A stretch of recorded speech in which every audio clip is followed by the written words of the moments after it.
Now call question number 1, the Honourable David Cunliffe. Thank you, Mr Speaker. Mr Speaker, to the Prime Minister, does he stand by his statement that, and I quote, if New Zealanders save more, the money would go... Order. I'm going to invite the member to start his question again. But, order, it would be with reluctance that I'm asking a member from this side of the House to leave the chamber, but if we're not going to get a reasonable level of interjection, and certainly not the barrage I've just listened to, that's exactly the course of action that I will undertake. Honourable David Cunliffe.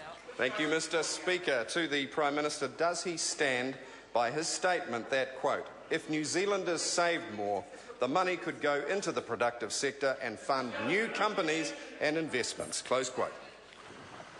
Honourable Bill English on behalf of the Prime Minister. Mr Speaker, yes, I find it a lot easier to stand by my statements than that member does to stand by his.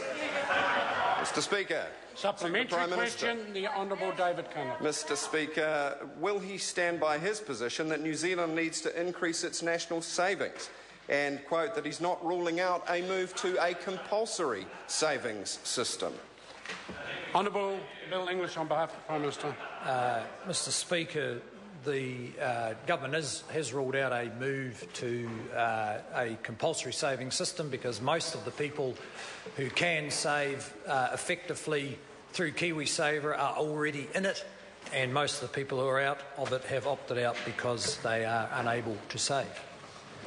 Mr Speaker. Supplementary question, Honourable David Cunliffe. Mr Speaker, why did the Prime Minister earlier say that he was not ruling out a move to compulsory savings and has now told the House that he has? Well, it's not unusual for people to have 2 views. Order. Honourable Bill English.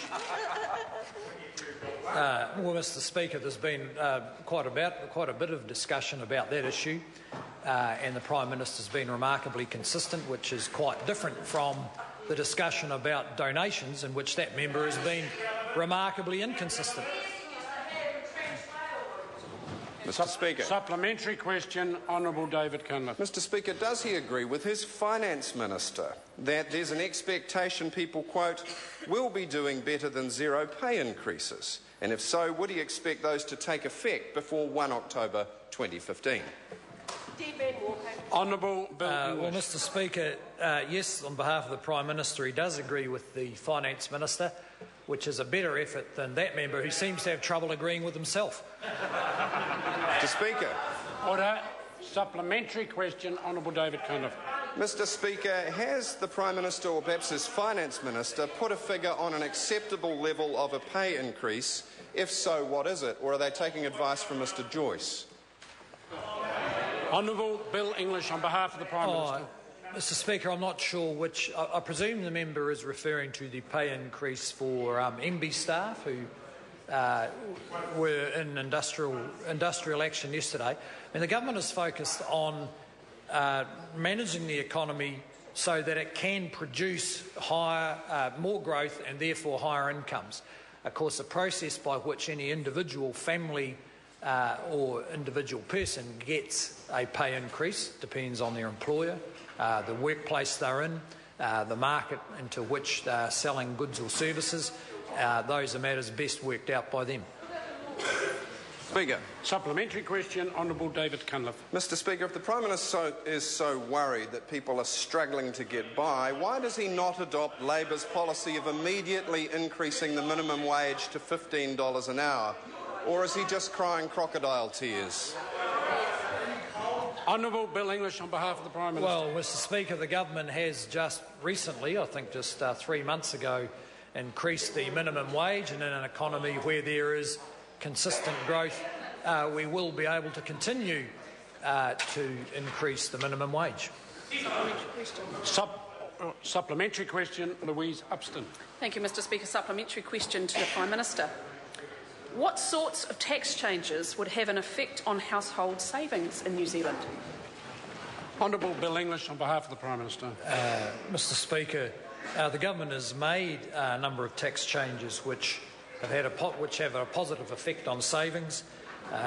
In 2010, we reduced the tax on work, the tax on profits, the tax on savings, which enables all households to get a better return to saving.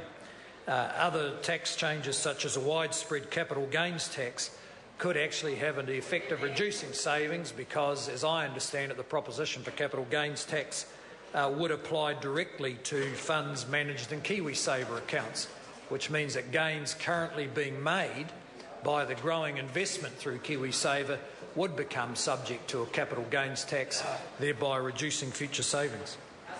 Mr Speaker. Supplementary question, Honourable David Cunliffe. Mr Speaker, what is the Prime Minister doing to help people in the regions save when they're being punished by interest rate rises, increases which the New Zealand Institute of Economic Research says is a huge mistake and risks tipping them into recession? Honourable Bill English on behalf well, of Mr the Prime Minister. Speaker, the government has been very supportive of the regions through policy that enables them to make the best of their resource-based economies. In fact, we've been strong advocates for the regions in a fairly similar way to the way that the Leader of the Opposition was a strong advocate for Mr Dongwa Lu, as we've discovered today. Order. Question number 2, Paul Foster-Bell. Thank you, Mr Speaker.